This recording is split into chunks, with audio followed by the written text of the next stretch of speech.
دلیل دی په دې باندې چې دا د حق پرستو علماو د پخوانه دا طریقه را روانه ده چې هغه هم دوه خبرې ذکر کوي قال الله وقال الرسول الله وی د الله پیغمبر وی اوس د وحي په مسله کې آیت راوړي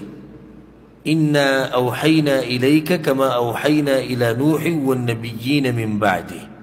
سورة النساء کې د آیت ته 133 نمبر وی مونږ ته ته داسې وحي کړې ده لکه څنګه وحي چې مونږ کړې وه نوح علیه السلام ته او د هغه نه بعد راتلونکو پیغمبرانو ته زه مسلې ذکر کوم خو مختصر تفصیل ما ته اوس ته ووایي چې نشي کېدی اگر که دا ما چې یو څو خبرې ذکر کړي د کتاب او د باب په باره کې او د بسم الله او د حمد په باره کې دلته ګوره علما ما د فضيلة الشيخ المحدث علي النمي حفظه الله وده سعودي دی د هغه سره ما صحیح بخاري ویلی نو هغه صرف په دې کې د کتاب بدء الوحي او د بسم الله په باره کې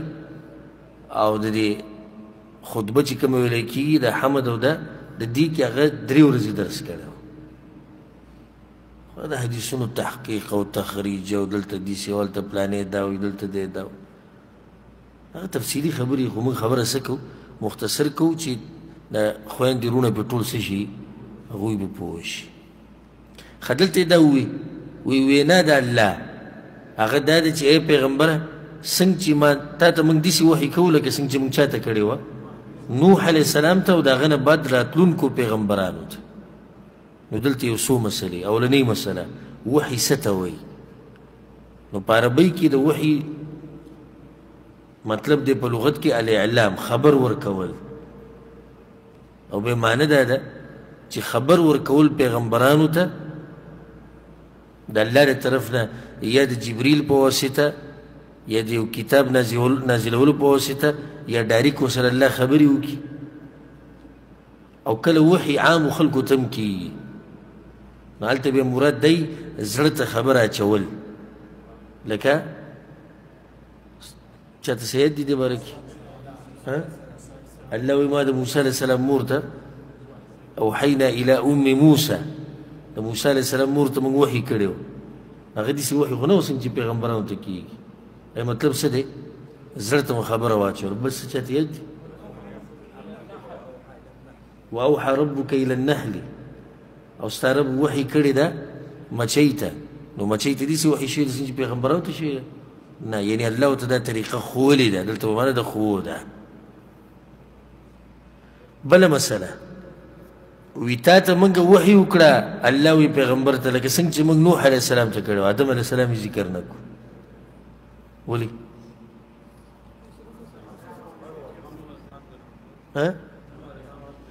نوح علیه السلام اولنی پیغمبر و دې ځمکې ته ځکه هغه اوږد حدیث به راشي انشاءالله چې کله دا خلک لاړ شي به پیغمبرانو پسې قیامت په ورځ چې سفارش وکړه الله ته چې حساب کتاب شروع کړي نو په هغې کې چې به نوح علیه السلام پسې تللي وي نو څه یې ورته ووایي وایي ته اولنی رسول یې چې الله ځمکې ته رالیږلی نو بیا یو سړی به وایي چې دا څه کیسه شو نو په ده کې او په آدم علیه السلام کې څه فرق فرق دا دی آدم علیه السلام نبي و او دی څه رسول و پیغمبر و نو یو سړی وایي بیا هم پوه نه شو نبي و دی رسول څه فرق دی په دواړو کې فرق باید ساتئ ډېر فرقونه علماو ذکر کړي دي خو کوم چې واضح دی او زما په زړه مطمئن دی هغه دا دی چې رسول هغه چاته ویلی کېږي چې هغه ته نوی شریعت نازل شي وحي ورته وشي او بیا ورته الله وایي دا خلکو ته ورسوه او نبي هغه دی هغه ته وحي کېږي خو مقه زوړ شریعت چې کوم پیغمبر مخکې تیر شوی دی همدغه به بیانوي نو دا نبي شو نو دې نه نتیجه دا راووته هر رسول نبي دی او هر نبي رسول نه دی پوه شوی بی څوک ما پوه کړي خالص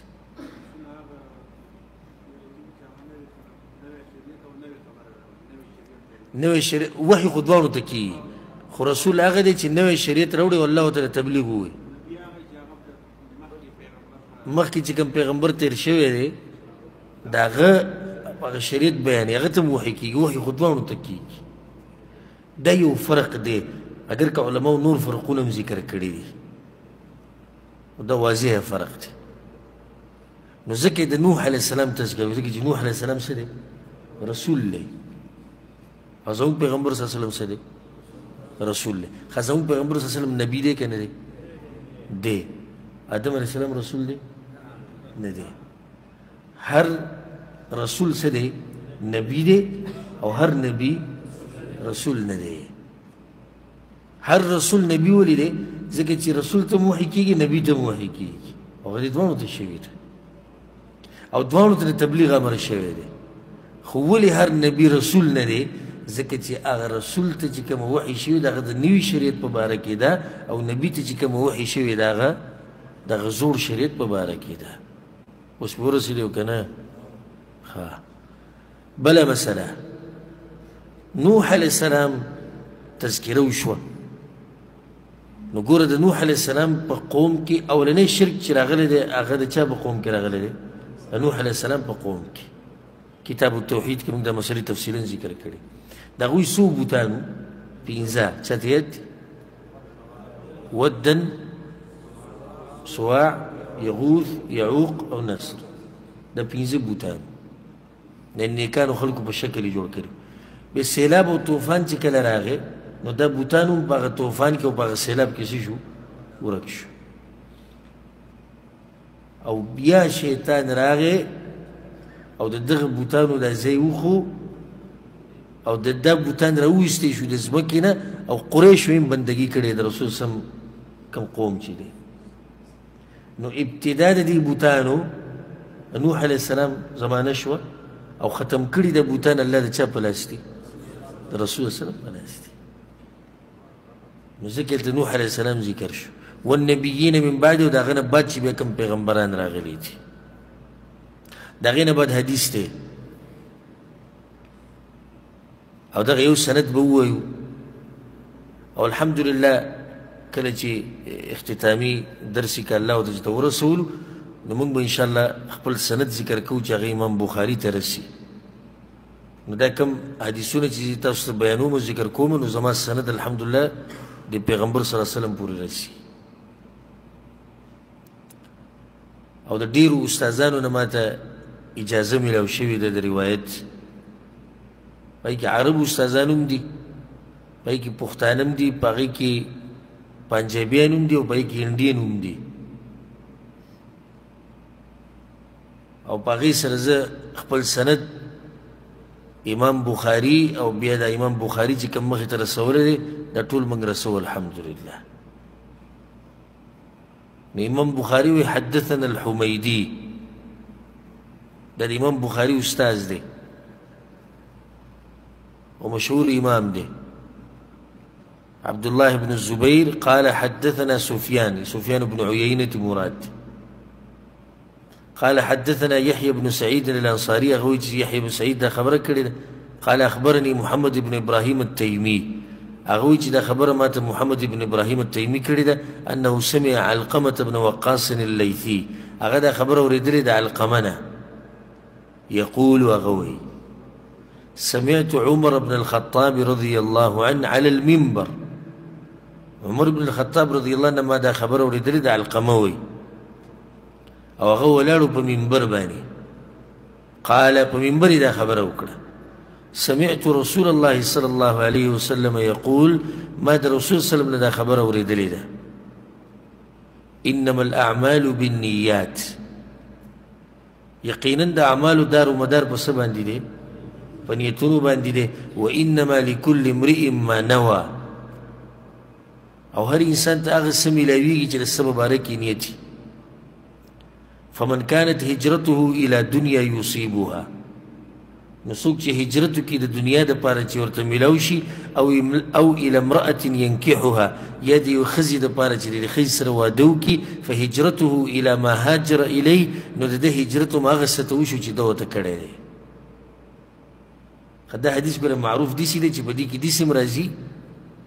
فمن كانت هجرته الى الله ورسوله فهجرته الى الله ورسوله دلته پکې دا الفاظ نشتي خو دی امام بخاري په کتاب الایمان کې بیا دا حدیث راوړی دی ورته پکې دغه الفاظ شته اوس دې حدیث ته راشو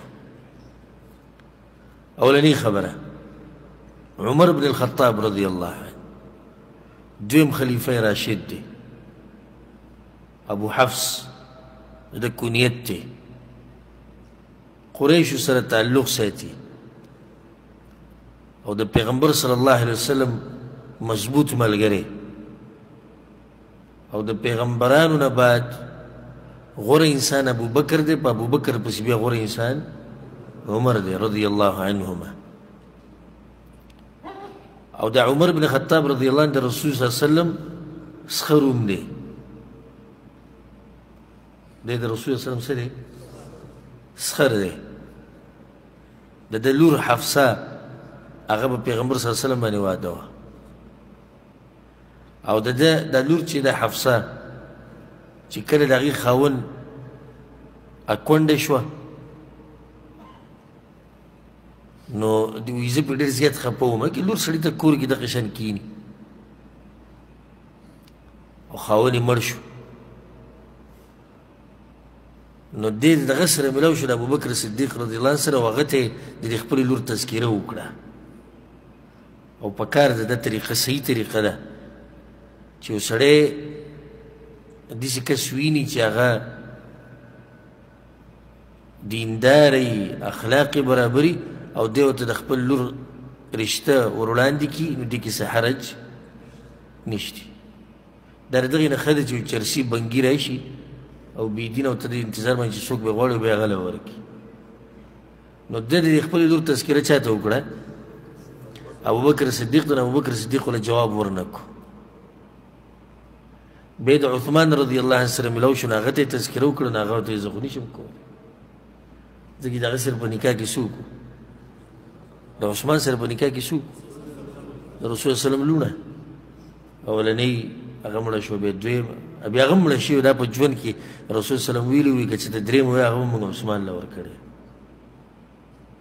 نو هغه ورته ښه صفا ووایي زه نشم بیا